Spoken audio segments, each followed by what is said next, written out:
नमस्कार, आप देख रहे हैं ग्रैंड न्यूज नेटवर्क और मैं हूं आपके साथ आयुषी। चलिए रुक करते हैं आज की तमाम हेडलाइंस की ओर। इस हेडलाइंस के प्रायोजक है doctor CV Raman university, be the change. KSK Mahanadi power plant के सामने धरने पर बैठे भू विस्थापित किसान। 24 सूत्री मांगों को लेकर शुरू किया गया प्रदर्शन। चकरभाटा इलाके में असामाजिक तत्वों का खौफ, युवती के साथ की छेड़छाड़, साथियों ने जताया विरोध तो कर दी पिटाई। अटल विश्वविद्यालय में हो रहे भ्रष्टाचार पर एनएसयूआई ने खोला मोर्चा। राज्यपाल और मुख्यमंत्री के नाम ज्ञापन सौंपकर कार्यवाही की रखी मांग। और पत्थर की मूर्ति पर पत्थरों का चढ़ावा, छत्तीसगढ़ की अनूठी वन देवी, पूरी होती है मनोकामनाएं। या देवी तु सर्वभूतेषु चंद्रघंटा रूपेण संचिता, नमस्तस्यै नमस्तस्यै नमस्तस्यै नमो नमः। नमस्कार, आप सभी का हमारे स्पेशल प्रोग्राम में स्वागत है। मैं हूं आपके साथ आयुषी। असुरों के संहार के लिए देवताओं ने आदिशक्ति का आवाहन किया था। इस जगत जननी की आराधना हम नवरात्रि के दौरान करते हैं। शक्ति की भक्ति के पावन पर्व नवरात्र का आज तीसरा दिन है। आज माँ चंद्रघंटा की पूजा अर्चना की जाती है। तो चलिए आप और हम मिलकर माँ चंद्रघंटा की पूजा आराधना करें।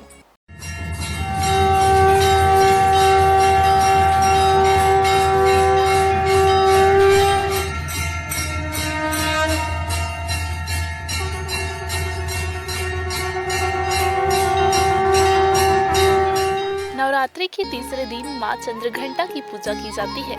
माँ चंद्रघंटा को परम शांतिदायक और कल्याणकारी माना गया है। इनके मस्तक पर घंटे के आकार का आधा चंद्र है, इसलिए इन्हें माँ चंद्रघंटा कहा जाता है। अन्य विशेषताओं की बात करें तो इनके शरीर का रंग स्वर्ण के समान है। माँ चंद्रघंटा देवी के 10 हाथ है। इनके हाथों में शस्त्र अस्त्र विभूषित है। इनकी सवारी सिंह है। नवरात्रि में माँ चंद्रघंटा की पूजा का विशेष महत्व बताया गया है। मान्यता के अनुसार जो भी व्यक्ति नवरात्रि में माँ चंद्रघंटा की पूजा विधि पूर्वक करता है, उसे अलौकिक ज्ञान की प्राप्ति होती है। इस देवी की पूजा और उपासना से साहस और निडरता का बोध होता है। जो भी व्यक्ति माँ चंद्रघंटा की पूजा करते हैं, उनमें माँ सौम्यता और विनम्रता का भी आशीर्वाद प्रदान करती है। माँ चंद्रघंटा की पूजा करने से रोग से भी मुक्ति मिलती है।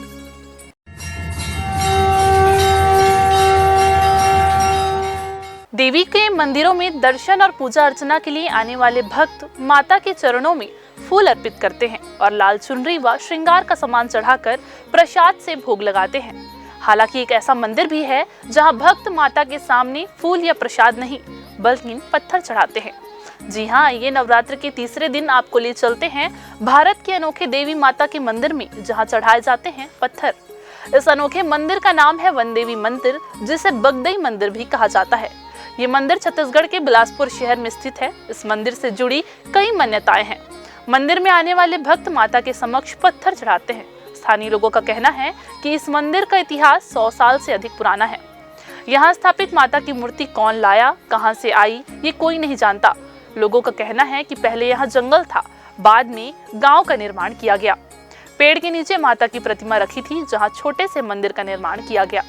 ऐसा भी कहा जाता है कि जो भी नवरात्र पर्व के दौरान आकर यहाँ सच्चे दिल से कोई मनोकामना मांगता है, माँ उसकी मनोकामना जरूर पूरी करती है।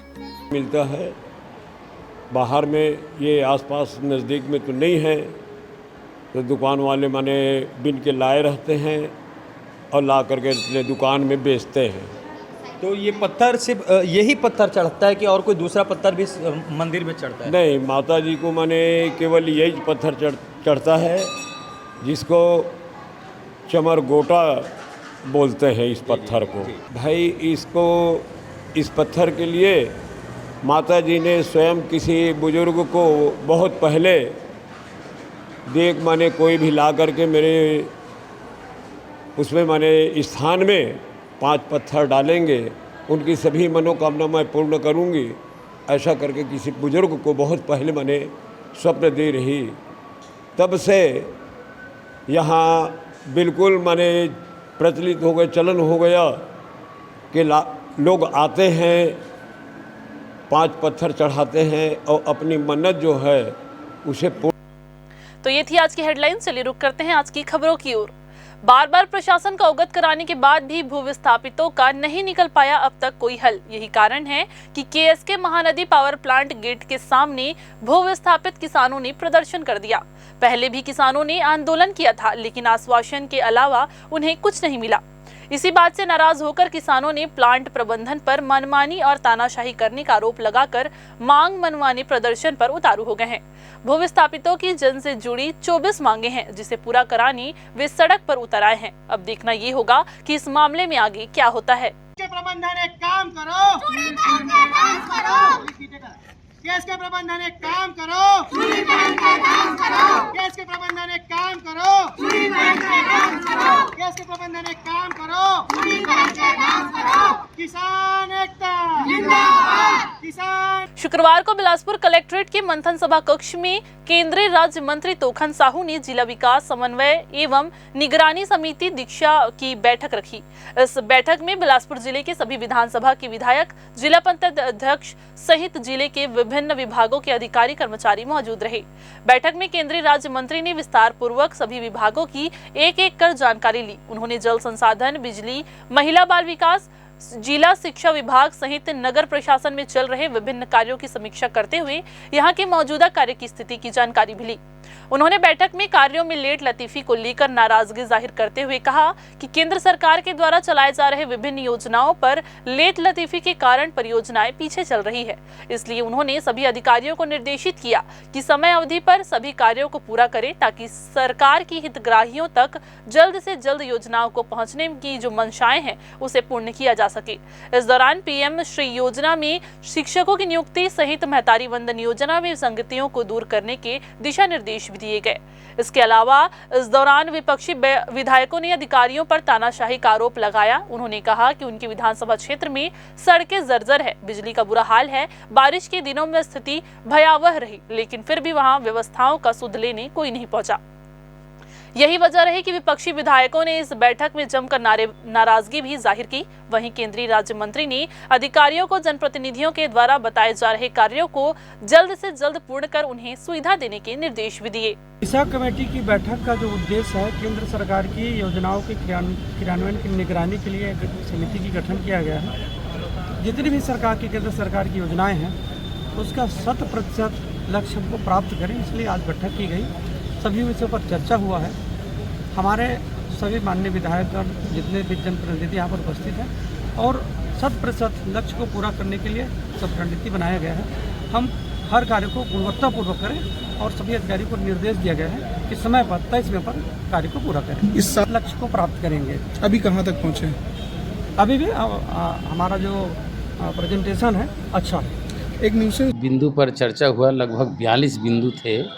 तो सभी मनरेगा के वाला चर्चा हुआ, जल जीवन मिशन पे चर्चा हुआ, पीडब्ल्यूडी विभाग में चर्चा हुआ, बिजली विभाग का भी चर्चा हुआ।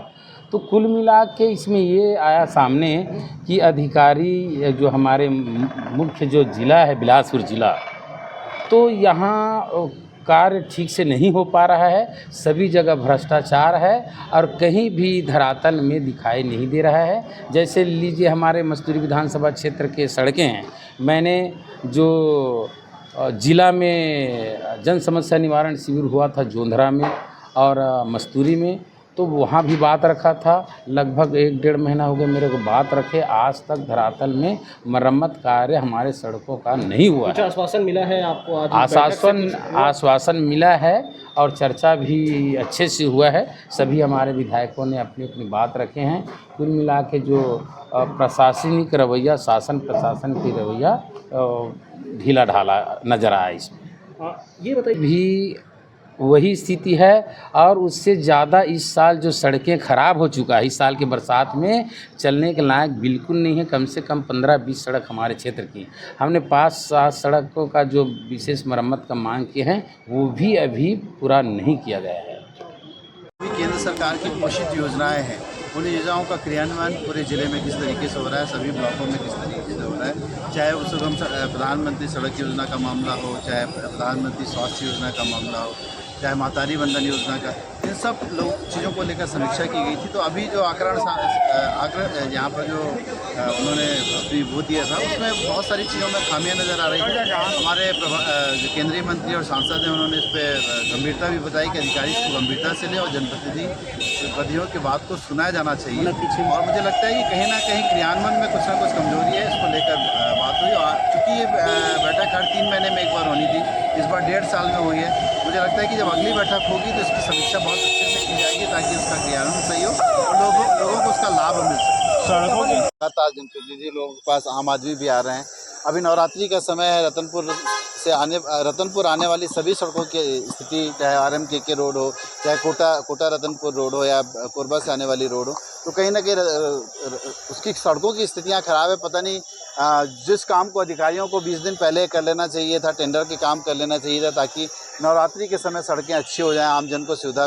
तो कहीं ना कहीं मुझे लगता है कि क्रियान्वयन में कमी है और अधिकारियों को अपने आचरण में सुधार करना चाहिए। नगर निगम के द्वारा शहर में स्ट्रीट वेंडर को एक निश्चित स्थान देने के लिए कुछ समय पहले गुमटियां बनाई गई थी, लेकिन सही तरीके से आवंटन नहीं होने से ये गुमटियां एक ही स्थान पर रखे जर्जर हो चुकी है। गुमटियां स्ट्रीट वेंडर के लिए काफी बेहतर हो सकती थी, लेकिन नगर निगम की ढुलमुल कार्य प्रणाली की वजह से लाखों रुपए खर्च कर बनाई गई ये सभी गुमटियां अब जर्जर स्थिति में है। अगर अब इनका जीर्णोद्धार नहीं किया गया भी तो इसके लाखों रुपए खर्च हो जाएंगे। ऐसे में जनता के पैसे को किसी तरह से नगर निगम बर्बाद कर रहा है। इसका जीता जाता सबूत है ये गुमटियां। यही वजह है कि क्षेत्रवासी भी मानते हैं कि अगर नगर निगम कोई योजना संचालित करता है तो उसे पूरी तरह से अमल में ले, वरना जनता के पैसे को इस तरह से बर्बाद ना करे। हालांकि कुछ लोगों को गुमटियां जरूर आवंटित हुई है, लेकिन वह भी इतने खराब हैं कि लोग उसे लेने को ही तैयार नहीं है। हमारे टैक्स का पैसा का बर्बादी कर रहे हैं ये लोग। ठेला बनाए थे, लगता था कि शहर में कैसे लाइन से ठेले लगेंगे, लोगों को सुविधा मिलेगी, बेरोजगार अपना काम कर पाएंगे, ताकि मतलब। लेकिन अब जब देखते हैं तो चाहे शमशान घाट पे देखो, मुक्तिधाम चौक पे पड़े हुए हैं ठेले, इधर देखिए ठेले, जहाँ भी इस टाइप के ठेले हैं या तो टूट फूट रहे हैं या सत्यानाश हो रहे हैं। तो इसमें नगर निगम कुछ नहीं जा रहा है, पैसा हमारा जाता है, टैक्स हम पे करते हैं। रोजगार भी नहीं मिल पाया ना, रोजगार भी नहीं मिल पा रहा, ये कुछ कर ही नहीं पा रहे हैं सर नगर निगम वाले। खाली बड़े नेताओं का, रैपुल नेताओं का जय जयकारी में लगे रहते हैं। उसको बंद करके हाँ वो डालना मसाला ना। हाँ, ये जो road. Chhattisgarh degree engineers association के स्थापना दिवस के द्वारा एक पेड़ मां के नाम अभियान के तहत बिलासपुर और रायपुर जिले में पौधारोपण कार्यक्रम किया गया। इस मौके पर संगठन के सदस्यों ने पौधारोपण करते हुए सभी को पौधारोपण करने को प्रेरित किया, तो वहीं इसकी संरक्षण का संकल्प भी लिया। प्रधानमंत्री नरेंद्र मोदी के द्वारा एक पेड़ मां के नाम अभियान के लिए सभी को एक एक पौधे लगाकर उसका संरक्षण कर पेड़ लगाने की अपील की गई, जिसके बाद से लगातार देश भर में पौधारोपण कर उसके संरक्षण का संकल्प सभी ले रहे हैं। इंजीनियर संगठन के द्वारा ये आयोजन अपने सभी मुख्यालयों में चलाया गया, जिसमें बड़ी संख्या में पौधारोपण करते हुए पौधे को पेड़ बनाने का संकल्प लिया गया। आपको बता दें कि सामाजिक परिवेश में भी उनकी सहभागिता दर्शी जा सके। जाहिर तौर पर ये कोशिश कई अन्य लोगों को भी इसी तरह से पेड़ लगाने के लिए जागरूक करेगी, जिससे पर्यावरण संरक्षण पर पड़ रहे दुष्प्रभाव को भी कम किया जा सकेगा। फिलहाल वक्त हो चला एक छोटा सा ब्रेक लेने का। ब्रेक के बाद जारी रहेंगी खबरें। आप बने रहिए ग्रैंड न्यूज के साथ।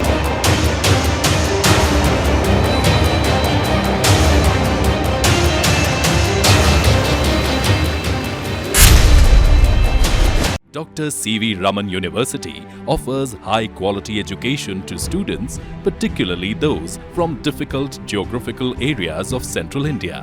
The flourishing 70-acre campus boasts of more than 120 state-of-the-art laboratories, smart classrooms, research centers, and a plethora of on-campus facilities that provide easy access. Dr. C.V. Raman University. कभी सोचा है आपने, जब अपनी मेहनत की कमाई बैंक में जमा करते हैं तो आपको डर क्यों नहीं लगता? क्योंकि आपको भरोसा होता है कि पैसा सुरक्षित रहेगा। यही भरोसा हम क्रेडाई में लेकर आए हैं। यहाँ हर प्रॉपर्टी है भरोसे वाली और बुकिंग पर ऑफर्स की बरसात भी। क्रेडाई हाउसिंग एक्सपो, घर की बात भरोसे के साथ 27, 28, 29 सितम्बर, Grand Lotus Tifra Bilaspur. Break के बाद आप सभी का स्वागत है। बिलासपुर जिले में एक बार फिर से छेड़छाड़ व मारपीट की घटना सामने आई है। जी हां, ये पूरा मामला चकरभाटा थाना क्षेत्र का है, जहां वॉशरूम से वापस आती युवतियों को कुछ युवकों ने छेड़ दिया। विरोध करने पर युवतियों के दोस्तों के साथ जमकर मारपीट हो गई। इस घटना को आदतन बदमाश अंकित सिंह ने अंजाम दिया है। पुलिस के मुताबिक पीड़ित युवती और उसके साथी बुधवार की रात खाना खाने काली ढाबा गए। इस दौरान युवतियां जब वॉशरूम से होकर लौट रही थी, तभी आरोपी अंकित सिंह और उसके साथियों ने युवती का हाथ पकड़कर छेड़खानी करने लगे, जिनसे बचकर युवतियों ने अपने दोस्तों को इसकी जानकारी दी। जब युवकों ने आरोपियों को समझाने की कोशिश की तो उन्होंने गाली गलौज करते हुए उनसे मारपीट भी करने लगे और मौके से फरार हो गए। जब प्रार्थिया और उसके दोस्त कार निकाल कर जाने लगे तो फिर से रास्ते में आरोपी अंकित और उसके साथियों ने उन्हें रोक लिया और कार में तोड़फोड़ कर मारपीट करने लगे। इस मारपीट की घटना का किसी ने वीडियो बनाकर वायरल कर दिया। घटना के बाद प्रार्थिया की शिकायत जब पुलिस सीसीटीवी फुटेज चेक करने ढाबा पहुंची तो ढाबे में लगे सभी सीसीटीवी कैमरे भी बंद पाए गए, जिससे पुलिस को फुटेज तो नहीं मिल सका। शिकायत के बाद चकरभाटा पुलिस मामले की जांच कर रही है और आरोपियों की तलाश में जुटी हुई है। दिनांक 2 तारीख की रात्रि में कुछ युवक और युवती एक ढाबा में खाना खाने गए थे, जिनसे कुछ असामाजिक तत्व लड़के वहां पर लड़ाई झगड़ा किए और छेड़खानी की, जिनकी रिपोर्ट उन्होंने प्रार्थी ने जब थाने पर कराई तो उस पर अपराध पंजीबद्ध किया गया है और इस पे विधिवत कार्रवाई की जा रही है। आरोपियों की गिरफ्तारी की जाएगी। बिलासपुर से एक बड़ी खबर आ रही है, जहां एक निजी अस्पताल की लापरवाही और अवैध वसूली के चलते एक युवती की जान चली गई। परिजनों ने निजी अस्पताल प्रबंधन पर इलाज में लापरवाही और जबरन वसूली का आरोप लगाया है। ये पूरा मामला सिविल लाइन थाना क्षेत्र स्थित श्री साईं अस्पताल का है, जहां सड़क दुर्घटना में घायल हुई युवती, जिसके सर पर चोट लगी थी, उसे श्री साईं अस्पताल में भर्ती कराया गया। आपको बता दें कि उसका इलाज आयुष्मान भारत योजना के तहत चल रहा था। पीड़ित के परिजनों ने अस्पताल प्रबंधन पर आरोप लगाते हुए कहा कि इलाज के नाम पर 9 दिनों के अंदर कई किस्तों में 50,000 रुपए वसूल लिए गए, जबकि ये पूरी योजना आयुष्मान योजना से चल रही थी। इसके बावजूद भी ये राशि ली गई और परिजनों ने जब अस्पताल प्रबंधन से बिल मांगा तो प्रबंधन द्वारा बिल देने से इनकार कर दिया गया। आपको बता दें कि परिजनों ने ये भी आरोप लगाया है कि अस्पताल वालों ने पीड़ित का सही तरीके से इलाज नहीं किया। इलाज में भी भारी लापरवाही की गई, जिसके कारण युवती की मौत हो गई। इलाज के दौरान किसी तरह की घायल युवती की हालत में सुधार नहीं हो पाया और उसने दम तोड़ दिया। युवती की मौत के बाद परिजनों ने जमकर हंगामा मचाया। आपको बता दें कि अस्पताल परिसर ने इसकी जानकारी सिविल लाइन पुलिस को दी, जहां मौके पर सिविल लाइन पुलिस पहुंचकर परिजनों को समझाइश देते हुए नजर आई। 50,000 40,000 लगा है। वो डॉक्टर साहब बोला थे आयुष्मान में हम अपन हाथ से खुद दवाई देने से पहले 1 घंटा पहले तो बताई इतना हो गया दीदी, कंप्यूटर में तब बता था। अब अभी बोला था तो कंप्यूटर में एंट्री नहीं हुआ है, तो कैसे तब बता दे कि 4,000 5,000 का दवाई है? बता बेटी सीरियस हो दोनों माँ के 10,000 साक्षी तिवारी नाम है। हाँ, कहाँ से? कोटा से आए हैं हम लोग थे। 10 दिन हो गया। 10 दिन हो गया। मंगलवार दिन 23 तारीख मंगलवार के दिन से शाम 4-5 बजे से आए। आप लोग क्या चाहते हैं? आगे कार्रवाई चाहते हैं और हमारे जैसे सब ना बने, किसी को एक लोग नहीं 2-3 लोग खत्म हो गए हैं। सब पैसा हमारे पैसा वापस दे। और गाड़ी ले गिर के रही से बाइक से, और बाइक से गिरे के बाद हम यहाँ ला के एडमिट कर रहे हैं। तो हम बोलत चालत ऐसे रही से, ओखर बाद कल के डेट में खिचड़ी खाई से, फिर ओला रात को झटका ऐसे तो इमन हमन बुलाए गए हमन, तब आइन है नर्स मन है और कोई बड़े डॉक्टर नहीं रही से। और 2 दिन से इमन है अलग कमरा में ओला शिफ्ट कर दे रही से, हमला जाए आए नहीं देते से, हम लड़ाई करत रहे तो जान देते रही से। अब कल के खत्म हो गए है, 9 बजे रात कन के इमन है जिंदा है कह के अभी तक रखे रही से। आप लोग क्या चाहते हैं और हम आगे कार्रवाई करा और ये हॉस्पिटल में कोई मत लाए, हॉस्पिटल सील लगवावा। हाँ, मन झूठ बोल थे, सब मरीज ला झूठ बोल के लाते, आयुष्मान से इलाज होई कह के। आयुष्मान नहीं, मैं नगद केस दिया, बुला मेडिकल वाले कोई न कंप्यूटर में दर्ज करे नहीं दिए, कोई बिल नहीं दिए है। अब वो बता ही पैसा देते ही कोटा के पास में कुछ दिनों पूर्व गाड़ी से गिरकर एक जो युवती यहाँ श्री साईं हॉस्पिटल में भर्ती हुई थी, साक्षी तिवारी, जो इलाज के दौरान आज फौत हो गया, जिसका इलाज के फौत होने के पश्चात परिजनों द्वारा और हॉस्पिटल प्रबंधन पर गलत इलाज करने का आरोप लगाते हुए शिकायत की थी और अपना विरोध दर्ज कराया था। इस संबंध में समझाइश दी गई है परिवारजनों को और बोला गया है अगर यदि कोई समस्या हो तो अपना शिकायत दर्ज करा सकते हैं। और जो इनके द्वारा डॉक्टरों से जानकारी चाही गई थी कि क्या मामले में क्या इलाज किया गया करके, इनमें थोड़ा रोष था, पर समझाइश के बाद पंचनामा कार्य किया गया है। पंचनामा पीएम कराकर बॉडी घर वालों को सुपुर्द कर दी गई। परिजनों को आक्रोश था कि इतने दिनों से इलाज चल रहा था कि उसके बाद भी बच्ची कैसे नहीं बची। चूँकि डॉक्टरों से बात हुई तो डॉक्टरों का कहना था कि नियमित रूप से और जो इलाज चल रहा था उसी दौरान जो स्वास्थ्य में गिरावट आती गई और आज उनका मौत हो गया था। जैसे जैसे दिवाली का त्योहार नजदीक आ रहा है वैसे वैसे जुआरियों का जमावड़ा भी लगने लगा है। पुलिस विभाग की सख्त हिदायत के बाद भी जुआरी जुआ खेलने से बाज नहीं आ रहे हैं, जबकि जुआ, सट्टा सहित दूसरी अवैध गतिविधियों पर सख्त कार्यवाही का निर्देश पुलिस विभाग को दिया गया। इसके बावजूद भी जुआरी बिना भय के जुआ खेलते हुए नजर आ रहे हैं। मस्तूरी थाना क्षेत्र के मुड़पार से चल रहे जुए के फड़ का किसी ने वीडियो बनाकर सोशल मीडिया पर वायरल कर दिया, जिसके बाद मस्तूरी पुलिस को इसकी जानकारी मिली और मौके पर पुलिस पहुंच गई। पुलिस को देखते हुए आधे जुआरी भाग निकले, लेकिन जुआरी अपनी मोटरसाइकिल वहीं मौके पर ही छोड़कर चले गए। पुलिस ने मोटरसाइकिल को जब्त किया और जुआरियों की पतासाजी कर 4 जुआरी कोमल भार्गव, श्याम सुंदर राठौर, फेकूराम पंकज और आशीष चौहान को हिरासत में लेकर न्यायालय के सामने पेश किया है। विगत दिनों मस्तूरी क्षेत्र में जुआ खेलने की सूचना मिल रही थी, जिस पर थाना प्रभारी द्वारा टीम बनाकर मुड़पार नामक ग्राम पे रेड किया गया, जिस पर से वहां पर से जुआरी फरार हो गए थे और मौके पर से 3 मोटरसाइकिल मिली थी जिन्हें थाना लाया गया है। एवं इसके उपरांत जो है इनके जुआ खेलने और खिलाने वालों की पहचान की गई, जिस पर से 4 व्यक्तियों को चिन्हित करते हुए उनके विरुद्ध प्रतिबंधात्मक धाराओं में कार्रवाई करते हुए न्यायालय भेजा जा रहा है। सभी एक ही क्षेत्र के हैं? मस्तूरी थाना क्षेत्र के ही चारों रहने वाले हैं, अलग अलग गांव के हैं, रिजदा, भदौरा। फिर से वक्त हो चला एक छोटा सा ब्रेक लेने का। ब्रेक के बाद जारी रहेंगी खबरें, आप बने रहिए ग्रैंड न्यूज के साथ।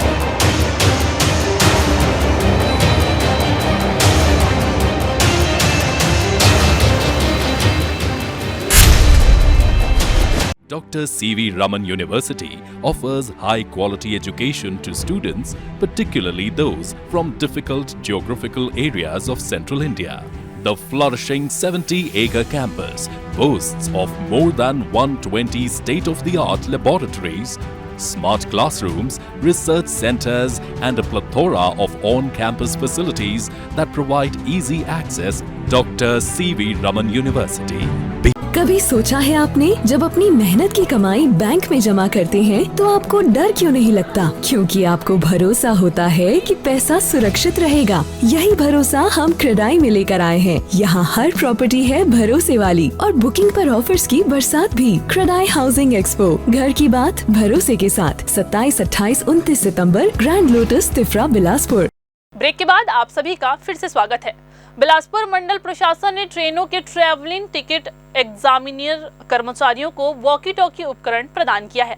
पहले फेज में 50 वॉकी टॉकी प्रदान किए गए थे। आपको बता दें कि वरिष्ठ मंडल वाणिज्य प्रबंधक अनुराग कुमार सिंह ने भी अपने कार्यालय में 50 अतिरिक्त वॉकी टॉकी बिलासपुर के ट्रैवलिंग टिकट एग्जामिनर स्टाफ को प्रदान कर दिया है। इस प्रकार मंडल के 100 टीटीई अब वॉकी टॉकी से लैस हो गए हैं। उपकरण की सहायता से बनवाटंग घाट सेक्शन व दगोरा जामगा जैसे नेटवर्क विहीन सेक्शनों में आपातकालीन स्थिति में टीटीई कर्मचारी आपसी समन्वय स्थापित कर जरूरतमंद यात्रियों को बेहतर सहायता पहुंचा सकेंगे। इसके साथ ही ट्रेनों के अन्य कोचों में कार्यरत सहयोगी टीटीई स्टाफ आपसी समन्वय स्थापित कर आरएसी वेटिंग टिकट क्लियर करने तथा अन्य कोचों में बैठे यात्रियों को उनके आरक्षित कोच व सीट में बैठाने जैसी बेहतर सुविधाएं भी सुनिश्चित करा पाएंगे। इसके अलावा स्टेशन में मौजूद स्पेशल टीम से सीधे संपर्क स्थापित कर जरूरतमंद यात्रियों को भी हर संभव सहायता पहुंचाई जाएगी। इधर कोयला लोड कर भारी वाहनों के आने जाने से परेशान होकर जांजगीर चांपा जिले के बलौदा से नैला के बीच रहने वाले नागरिक खासे हालाकान हो गए हैं। इन वाहनों के आने जाने से यहाँ सड़क पूरी तरह से जर्जर हो चुकी है, वहीं हादसों का खतरा भी बढ़ गया है। हादसों को रोकने के लिए भारी वाहनों के प्रवेश बंद करने की मांग को लेकर जावलपुर गांव के नागरिकों ने चक्का जाम कर दिया। चक्का जाम में आक्रोशित गांव के महिला और पुरुष व स्कूली छात्र छात्राएं भी शामिल हुए। आपको बता दें कि 4 दिन पहले भी ग्रामीणों ने सड़क बनवाने के लिए जिला प्रशासन को अल्टीमेटम दिया था। मांग पूरी नहीं होने पर शुक्रवार को मुख्य मार्ग पर चक्का जाम कर दिया। इस प्रदर्शन की वजह से सड़क में कोयला लोड हाईवा की लगी लंबी कतार लग गई। काफी देर तक प्रशासनिक और पुलिस के अधिकारी मौके पर नहीं पहुंचे थे। बाद में समझाइश के बाद चक्का जाम समाप्त कर दिया गया। अटल बिहारी वाजपेयी विश्वविद्यालय में हो रहे भ्रष्टाचार के विरोध में अब भारतीय राष्ट्रीय छात्र संगठन मैदान पर आ गया है। लगातार विरोध प्रदर्शन के माध्यम से उनके द्वारा अटल बिहारी वाजपेयी विश्वविद्यालय में हो रहे भ्रष्टाचार को उजागर करने विश्वविद्यालय के रजिस्ट्रार के खिलाफ आवाज बुलंद किया जा रहा था।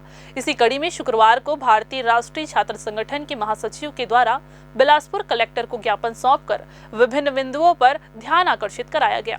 उनका कहना है कि विश्वविद्यालय में बिना टेंडर के कार्य आवंटित किए जा रहे हैं। इसके अलावा बिना किसी स्वीकृति के वाहनों की खरीदी हो रही है। मनमानी तरीके से कुल सचिव विश्वविद्यालय का संचालन कर रहे हैं, इसलिए उनका विरोध किया जा रहा है। इसके बाद भी अगर कोई सुनवाई नहीं हो रही है, ऐसी स्थिति में बिलासपुर कलेक्टर के नाम राज्यपाल और मुख्यमंत्री को ज्ञापन सौंपा गया है। लगातार अटल बिहारी वाजपेयी जो विश्वविद्यालय है उसमें भ्रष्टाचार और वित्तीय गड़बड़ी जितनी अनियमितता वो बढ़ती जा रही है, जिसको लेकर हमने लगातार कईयों बार विश्वविद्यालय प्रशासन को अवगत करने का प्रयास किया, पर वहाँ जो कुलपति बैठे हैं वो तानाशाही है। वो बहरे हो चुके हैं, गूंगे हो चुके हैं, अंधे हो चुके हैं। उनको किसी प्रकार की छात्रों की समस्या, भ्रष्टाचार, अनियमितता दिखाई नहीं देती है। मनमाने तरीके से विश्वविद्यालय चला रहे हैं। पिछले 2 साल से अटल बिहारी वाजपेयी में नियमित कुल सचिव की नियुक्ति नहीं हुई है, फिर भी अपने मनमानी तरीके से शैलेंद्र दुबे को, जिनकी जो उप कुल सचिव जो बने हैं, जिनका प्रमोशन जो हुआ है वो गलत तरीके से हुआ है, श्रेणी बदल कर किया गया, उच्च शिक्षा विभाग द्वारा गड़बड़ी करके जो किया गया है, उनको वो कुल सचिव बनाकर बैठे हुए हैं। उसी प्रकार ये जो भी अभी तक पोर्टल से संबंधित सबसे बड़ा घोटाला है, पहले भोपाल की कंपनी जो थी विश्वविद्यालय संबंधित जितने डॉक्यूमेंट होते थे, जो गोपनीय चीज़ होती थी, उसका संचालन करती थी। अचानक कुलपति के आते ही उस पोर्टल को परिवर्तित कर दिया जाता है, मुंबई लिमिटेड कंपनी को दे दी जाती है। पुनः जब वो कंपनी अपना कार्य नहीं कर पाती है तो उनको फिर से भोपाल की कंपनी को बिना टेंडर, बिना निविदा जारी किए फिर से भोपाल की कंपनी को दर बढ़ा के पुराने फॉर्म पे उनको फिर से टेंडर दे दिया जाता है। लगातार अटल बिहारी वाजपेयी विश्वविद्यालय में जितने भी कार्यक्रम, जितनी भी खरीदी बिक्री या कुछ भी वर्कशॉप, सेमिनार, पुस्तक, फर्नीचर, कुछ भी खरीदी बिक्री हो रही है, उसकी किसी प्रकार की निविदा और प्रकाशन जारी नहीं हो रही है और न ही टेंडर निकाला जा रहा है। मनमाने तरीके से अपने चहेतों को लाभ पहुँचाने के लिए अपने व्यक्तियों को टेंडर दिया जा रहा है। उसी प्रकार बिना प्रशासनिक अनुमति के गाड़ियों की खरीदी बिक्री की जा रही है। उसी प्रकार बिना प्रशासनिक नियुक्ति के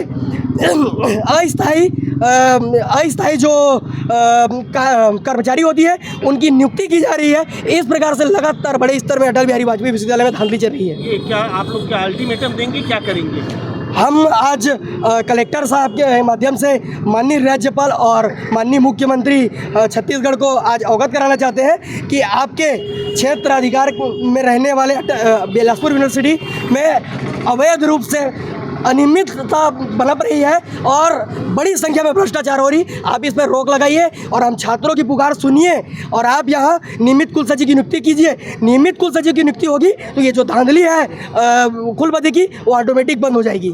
क्या नाम है आपका? रंजन सिंह, NSY प्रदेश सचिव। फिर से वक्त तो चला एक छोटा सा ब्रेक लेने का। ब्रेक के बाद जारी रहेंगी खबरें। आप बने रहिए ग्रैंड न्यूज के साथ।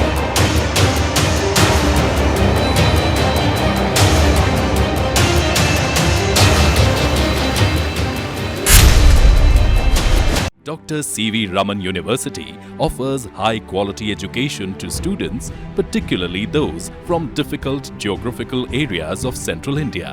The flourishing 70-acre campus boasts of more than 120 state-of-the-art laboratories, smart classrooms, research centers, and a plethora of on-campus facilities that provide easy access.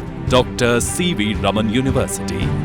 कभी सोचा है आपने, जब अपनी मेहनत की कमाई बैंक में जमा करते हैं तो आपको डर क्यों नहीं लगता? क्योंकि आपको भरोसा होता है कि पैसा सुरक्षित रहेगा। यही भरोसा हम क्रेडाई में लेकर आए हैं। यहाँ हर प्रॉपर्टी है भरोसे वाली और बुकिंग पर ऑफर्स की बरसात भी। क्रेडाई हाउसिंग एक्सपो, घर की बात भरोसे के साथ 27, 28, 29 सितम्बर, ग्रैंड लोटस तिफरा, बिलासपुर।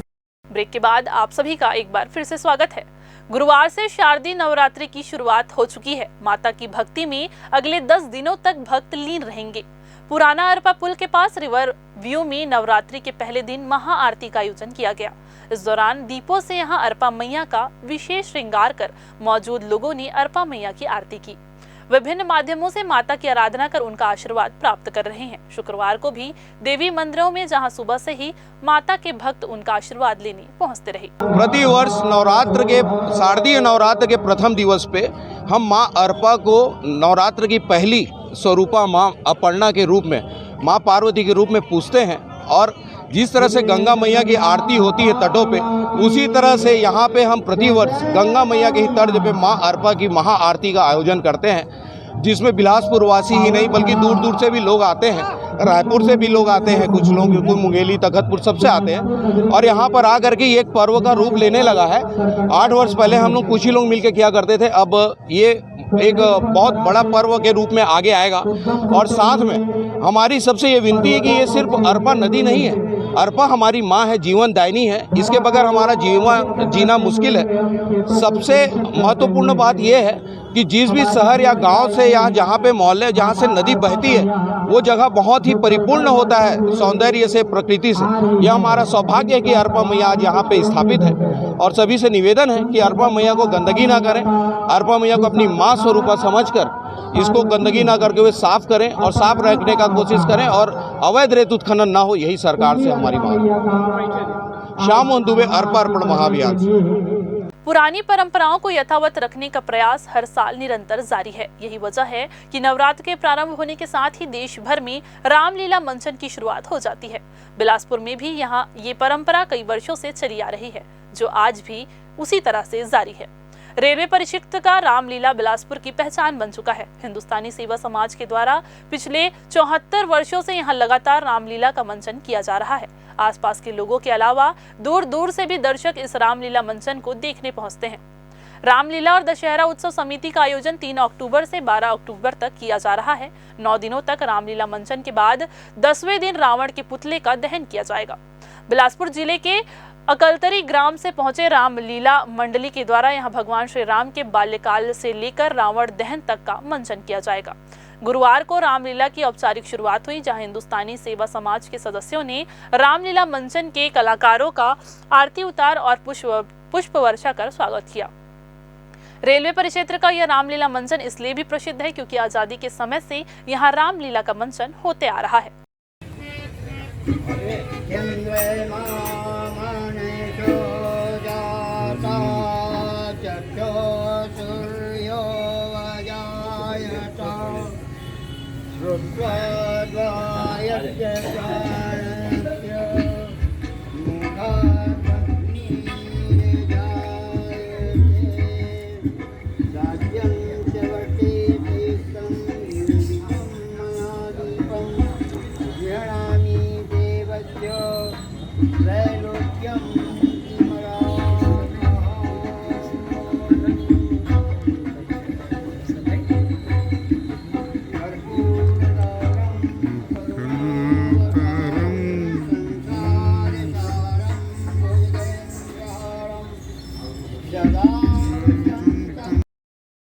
आपने हमेशा माता रानी के दरबार में नारियल फूल, मिठाई और श्रृंगार का चढ़ावा चढ़ते हुए देखा होगा, लेकिन माता रानी का एक ऐसा भी मंदिर है जहां मां वन देवी पर पत्थर का चढ़ावा चढ़ाया जाता है। इस पत्थर को चमरगोटा पत्थर कहते हैं, जो खेतों में मिलता है और केवल यही पत्थर माता चढ़ावे में स्वीकार करती है। माता वन देवी की मूर्ति सैकड़ों वर्ष पुरानी बताई जा रही है। मंदिर के मुख्य पुजारी के अनुसार मां ने किसी एक भक्त को स्वप्न में दर्शन देकर इस स्थान पर होने की बात कही थी, जिसके बाद वहां पर मंदिर का निर्माण कराया गया। हम बात कर रहे हैं बिलासपुर सरगंडा क्षेत्र स्थित मां बगदई मंदिर की, जहां माता रानी वन देवी विराजमान है। यहाँ दूर दूर से मां के दर्शन करने भक्त पहुंचते हैं। आपको बता दें कि श्रद्धालु 5 चमरगोटा पत्थर का चढ़ावा करके अपनी मन्नत माता के सामने रखते हैं। अक्सर आप लोगों ने देखा होगा कि माता रानी पे फूल, नारियल, मीठा और अन्य चढ़ावे के उपहार चढ़ाए जाते हैं जो श्रृंगार के होते हैं। लेकिन क्या आपने कभी सोचा है कि ऐसी भी माता रानी की मूर्ति है जहाँ पे पत्थर चढ़ाए जाते हैं? जी हाँ, हम आपको दिखाएंगे वो मूर्ति। अभी हम मौजूद हैं बिलासपुर के खमतराई क्षेत्र में, जहाँ बगदाई मंदिर है। वहाँ बगदाई मंदिर में एक वन देवी माँ स्थापित हुई है काफ़ी वर्ष पहले से माँ की मूर्ति यहाँ रखी गई है, जिनकी पूजा लोग करते हैं और मान्यता के अनुसार इन पर गोटा पत्थर चढ़ाया जाता है, जिसे चमर गोटा कहा जाता है। ये गोटा पत्थर जो होता है खेतों में मिलता है। आइए हम आपको मूर्ति दिखाते हैं माँ की। देखिए आप किस तरह से माता रानी के सामने पत्थरों का चढ़ावा रखा गया है। ये पत्थर गोटा पत्थर कहलाते हैं। लोगों की मान्यता है माता रानी को 5 पत्थर चढ़ाने से उन्हें मनोकामना पूर्ण होती है, इसलिए लगातार यहाँ पे हर नवरात्र में या फिर बिना नवरात्र पहले जो भी दर्शन करने माता रानी के पास आते हैं वो पत्थर चढ़ा जाते हैं और अपनी मनोकामना माँ के सामने रखते हैं। इस पूरे माता रानी की जो परिकल्पना है आप देख सकते हैं किस तरह से है, आप किस तरह से पत्थर चढ़ाया गया है। अभी हमें इनके लिए और इनके बारे में अच्छे से जानकारी देने के लिए यहाँ के पुजारी मौजूद है हमारे बीच में। जी पुजारी जी, माता रानी को यहाँ पे पत्थर चढ़ाया जाता है, ये पत्थर मिलता कहाँ है? ये पत्थर जो है खेत में मिलता है, बाहर में ये आसपास नज़दीक में तो नहीं है, तो दुकान वाले माने बिन के लाए रहते हैं और ला करके अपने दुकान में बेचते हैं। तो ये पत्थर सिर्फ यही पत्थर चढ़ता है कि और कोई दूसरा पत्थर भी मंदिर में चढ़ता है? नहीं, माता जी को माने केवल यही पत्थर चढ़ता है, जिसको चमर गोटा बोलते हैं इस पत्थर को। तो यही पत्थर माता को पसंद है। लेकिन क्या वजह है कि ये पत्थर चढ़ाते हैं जो दर्शन करने आते हैं भक्त, कि किस लिए इसको चढ़ाते हैं और क्या मान्यता है इसके पीछे?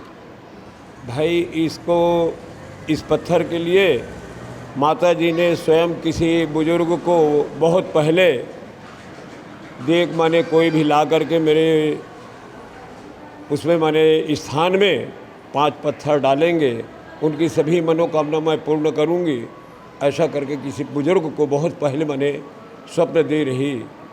तब से यहाँ बिल्कुल माने प्रचलित हो गए, चलन हो गया कि लोग आते हैं, 5 पत्थर चढ़ाते हैं और अपनी मन्नत जो है उसे पूर्ण करते हैं। नाम बता देंगे पंडित जी? अश्वनी तिवारी, माँ बगदेई मंदिर की। जैसा कि अभी तिवारी जी ने बताया, और हम आपको एक और मान्यता बता देते हैं माता रानी। पहले ये जो क्षेत्र था जंगल था, जंगलों से भरा हुआ था ये क्षेत्र, और यहाँ पे आदमखोर जानवर भी रहते थे। लोग यहाँ से गुजरते थे, डरे समय से होकर अपने घर जाते थे। लेकिन एक वक्त ऐसा था कि किसी व्यक्ति के स्वप्न में माता रानी ने अपने दर्शन दिया और उन्होंने कहा 5 पत्थर चढ़ाने का। उसने 5 पत्थर जाकर चढ़ाया और वो अपने घर सुरक्षित पहुंचा, जिस मान्यता को लेकर आज भी अब प्रचलित है कि इस एरिया से जो भक्त जाते हैं यहाँ पे दर्शन करने आते हैं तो 5 पत्थर चढ़ाते हैं और मनोकामना उनकी पूर्ण होती है। तो आप भी कीजिए माता वन देवी का दर्शन। होती है लोगों के दर्शन भी, और भीड़ लगातार यहाँ पे बनी ही रहती है, चाहे वो नवरात्र हो या नवरात्र ना हो। अवसर यहाँ पे आप भीड़ आपको हमेशा देखने को इस मंदिर में मिल ही जाएगा। ये है वन देवी माँ का चमत्कार। मैं पुरुषोत्तम दुबे, कैमरामैन राहुल के साथ। लंबे समय से कार्यकाल से नदारत आयुष विभाग के औषधालय सेवक नकुल भारद्वाज की सेवा समाप्त कर दी गई है। जिला आयुष अधिकारी ने कलेक्टर से अनुमोदन लेने के बाद 3 अक्टूबर को सेवा समाप्ति के आदेश जारी किए हैं। गौरतलब है कि नकुल भारद्वाज की नियुक्ति वर्ष 2022 में औषधालय सेवक के पद पर शासकीय होम्यो अस्पताल मोपका में की गई थी। वे 3 साल की परिवीक्षा अवधि में चल रहे थे। बीच बीच में गैर अनुमति के गायब होने के बाद जून 2023 से अब तक कार्यालय से निरंतर गैर हाजिरी रहे हैं। उन्हें कार्य पर उपस्थित होने के लिए व्यक्तिगत रूप से 5 चिट्ठी भेजकर एवं अखबार से सूचना प्रसारित कर स्पष्टीकरण लेने का प्रयास किया गया, लेकिन उन्होंने पत्रों का जवाब भी नहीं दिया। उनके विरुद्ध विभागीय जांच में भी लगाए गए आरोपी की पुष्टि की गई। लिहाजा छत्तीसगढ़ सिविल सेवा वर्गीकरण नियंत्रण तथा अपील नियम 1966 के प्रावधानों के अंतर्गत नकुल भारद्वाज को अनुपस्थित दिनांक से सेवा से हटा दिया गया है। तो ये थी आज की बुलेटिन की तमाम खबरें। अगली बुलेटिन में फिर होगी आपसे मुलाकात। तब तक के लिए पूरी टीम के साथ आयुषी को दीजिए इजाजत। नमस्कार।